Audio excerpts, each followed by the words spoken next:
What's up everyone, OJ here, and welcome to another video. Today, we've got some great information for you guys, so let's go ahead and get right into it. And we are starting off with Super Mario Party on the Nintendo Switch, and the revelation out of Gamescom 2018 that the game doesn't support Pro Controller play, that really you can only use the Joy-Cons, and then we have a bunch of people kind of raging about that as if this is supposed to be some type of game that is like hardcore Pro Controller support. Like, I expected this, and I don't think anybody should have not expected that you wouldn't be able to use the Joy-Cons from the first time, that you wouldn't be able to use the Pro Controller and Joy-Cons would be necessary or the only method. When you first saw that trailer, it looked like a very heavy Joy-Con motion controlled based type of game. And if you look at games like 1-2 Switch, yeah, Joy-Cons only. It's not necessarily one of those games like that has like the hardcore Pro Controller type of deal. So I don't understand why people are raging or upset about something like this when the games were literally built around the Joy-Cons. Now, I can understand for some if you don't like motion controls, but then again, if you don't like motion controls,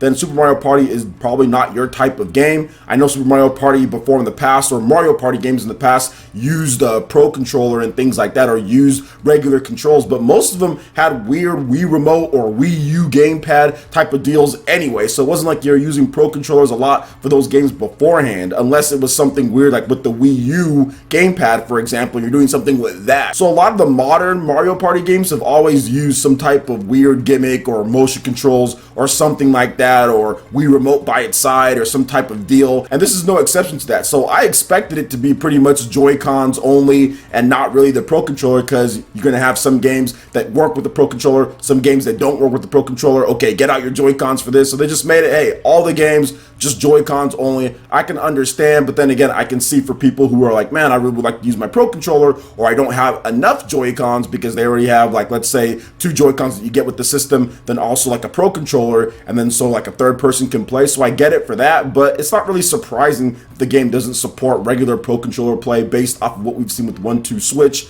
and what Nintendo's done before with Mario Party. Now, I do want to get into another bit of information when it comes to Super Mario Party, and that is a brand new river survival mode. So Nintendo of Europe has posted some new gameplay from Gamescom 2018 that gives a first look at the survival mode, or it's called river survival. So let's go ahead and get into the information here. So everyone is inside the same boat. You can cooperate to perform as well as possible. You have to row together to play mini games cooperatively. You paddle the boat by making movement with the Joy-Con. The top right corner of the screen shows the path of the river.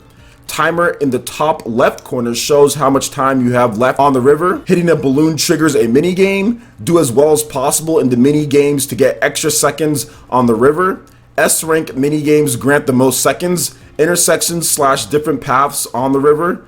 In the river, you may encounter Cheep who you have to avoid, and the river has other familiar faces. So you guys are checking out some of that video from there. And Super Mario Party for me is not a game that I'm like extremely excited about outside of the online mini game rush mode. I know they don't have like the board game mode online, but at least just to get something, which is just the mini games, which is cool, which I even asked for back in the day. I was like, man, even if we can just play the mini games online against each other and have some type of ranking or some type of thing there, that would be cool, Mario Party. And multiple years later, Nintendo finally listens to what I said, so we are going to be getting that. But Super Mario Party looks like it's going to be an okay game. I'm not expecting much from this type of game. I never expect much from Mario Party games, but it is going to be coming this October. So what do you guys think about all the new information that we got here for Super Mario Party on the Nintendo Switch? Let me know your thoughts in the comment section below. Alright, and moving on to the next topic here, we've got some more information on Saints Row the Third for the Nintendo Switch, because the game will include all of the previously released DLC, so you're not going to have to buy any extra DLC, or it just doesn't come with it at all, a la like Mass Effect 3 on the Wii U. So that's really good that they're going to be doing this. And the more that I read about this game, the more that I realize, one, that obviously I messed up. You guys told me about that in my last video, that I mixed up Saints Row the Third with Saints Row 4, so I'm sorry about that. This is not the superhero type of deal or whatever. This is more just like an open, crazy type of third-person shooter, so I'm terribly sorry about that, guys. But also that people really like Saints Row the Third, that it's a really good game, that people of the franchise, people say that it's the best one. I mean, I talked about that before, 4, but I've seen a lot more about the game. I've watched a lot more footage, and looking at Saints Row 4, looking at Saints Row 3, looking at Saints Row 2, and of course the first one, that's just kind of a completely different thing when it was more like a GTA type of competitor. But looking at Saints Row 3, you can easily tell that Saints Row 3 or Saints Row the Third is the best one in the franchise. Saints Row 4 kind of goes way off the end and it's just kind of weird. Saints Row 2 is good, but Saints Row 3 kind of just refines everything, has a good balance between what 4 was trying to do,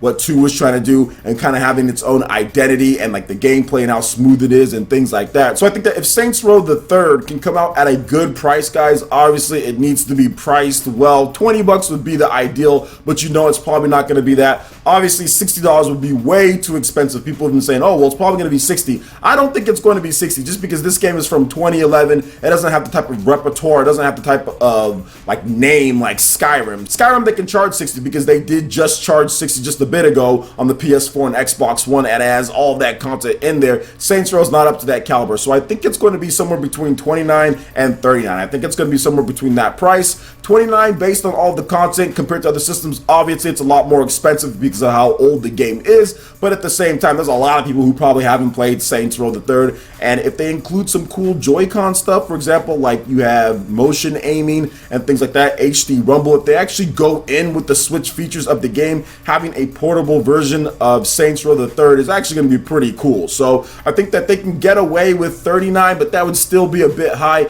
I would think that the sweet spot for this game to do really well on the Switch would be $29.99. Now if it was 20 bucks, it'd be impulse buy for many people. Everyone would just go out there and buy it if it was 20 bucks, but 29 is what I think they're going to go for with all the DLC, and if they go hard with the motion controls, they go hard with the HD rumble, stuff like that, then okay, I'm going to be in if it's for that. But if it's like 40 bucks and it doesn't have those features, or if it's like 50 or 60, it's probably going to be a pass for me and for many other people, but we'll have to wait and see how they price it. So what do you guys think about Saints Row the Third and it including all of the DLC? Are you guys interested in this game? Let me know your thoughts in the comment section below. All right, and moving into the final topic here, we're going to be talking about Diablo 3 and how Nintendo was pumped to have the game on the system. And yes, I'd be very pumped as well if a game that has sold 20 million plus on all the other systems is coming to your system when you know you've got a fan base that loves action RPGs. So I'd be pumped too. So here's what Blizzard associate producer Matthew, I cannot say his last name, is it Cedarquist, said to Game Informer. Quote, the Nintendo Switch came out and we were all playing it. Some of us were playing Mario, some of us were playing Zelda, and we were kind of thinking to ourselves, we've got a pretty good game for this. We travel a lot and we were sitting on the plane thinking, we've got a perfect game for the Nintendo Switch. So we brought the pitch to Nintendo and they said, what have you guys been waiting for? They were pumped. They were as excited as us. Now, senior producer Pete Stillwell still had some more words to say about Diablo 3 on the Nintendo Switch, saying, quote, we did most of the work a few years ago when we moved the game to PlayStation. So, by and large, thousands of hours have already been spent getting this right for console. Where we did spend time playtesting and iterating on the game was the Joy-Cons. Individual Joy-Cons have fewer buttons, so we replaced the second joystick's roll with the Joy-Con flick. So it does have motion flick type of rolling if you want to do that, but of course you can also play it with the Pro Controller. Now, Stillwell also had some more to say about the possibility of other Blizzard games coming to the Switch, saying, quote, we're focused on Diablo 3, that's where we're at. One thing that I think is really awesome about Blizzard is that each team is very open and gets to play in their part of the pool and decide what they want to do. Sometimes that means other teams don't have that much transparency. Our team is really excited about the Switch and what we've accomplished on it, but we can't speak for other teams. So there you go. He's talked about that some more. So maybe it does happen, maybe it doesn't happen. But either way, I'm excited to have Diablo 3 on the Nintendo Switch. I like Diablo 3. I beat the game originally on PC, but from what I understand, the game is completely different now at this point than it was back in 2012 when I played it on PC, which I had a little bit of an up and down experience. The laptop that I had was strong enough to run the game and I could play it, but I didn't know much about the settings and all of that. I was running things too too high and just didn't optimize it, so it was kind of wavy with the frame rate and everything like that. Sometimes it would spike up then go back down. I didn't know about all that stuff, so I was just kind of playing the game, and it ended up just being a little bit of a weird experience for me. I talked about how later I got the game on the Xbox One and played it, and just didn't have anybody to play it with, so I just kind of stopped playing. It's a game that I already beat, and I didn't see much different outside of the dodge roll. It did have the extra content, I think like the Reaper of Souls or whatever it was, but I never even got to that point.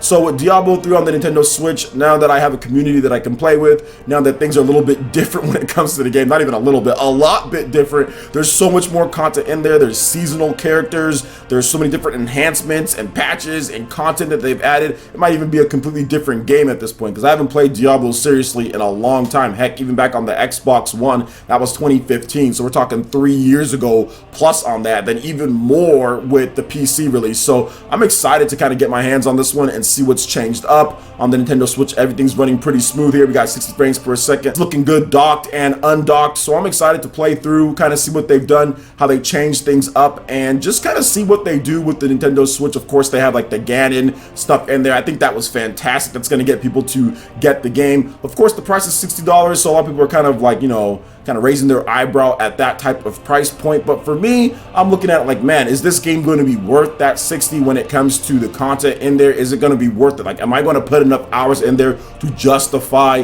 that price tag? And I'm going to go ahead and say yes. I'm probably going to play Diablo 3 a lot with a lot of you guys, because I know you guys have not played the game. There are so many people like, okay, well, yeah, the game sold 20 million, but I haven't played it yet. I never played Diablo, which a lot of those sales were on PC. So if you're a console gamer, you probably didn't play this one at all. So I do think that it's worth it for the people that I'm going to be playing it with. Hopefully they have some really cool HD Rumble integration. To me, that's worth about $10 or so right there. If a team can really implement HD Rumble, I think it really adds to the experience. So I'm definitely going to be checking it out on the Nintendo Switch. So what do you guys think about Diablo 3, Saints Row the Third, Super Mario Party, all that we talked about? Let me know your thoughts in the comment section below. All right, Ninja, that wraps it up for this video here. Go ahead and check out the links in the description below. We got Facebook and Twitter. Go ahead and give us a like and a follow on our social media. Really helps to spread the content of PlayerEssence across the internet in addition to YouTube. Also, make sure you check out our Patreon, Twitch, and YouTube live gaming pages and consider supporting PlayerEssence. Hit that like button if you did like this video. Let me know you guys want more content like this going forward in the future. And subscribe to PlayerEssence for the latest RPG, Japanese, and Nintendo gaming news. Thank you so much for watching. I will catch you, Ninja, for the next video. Peace.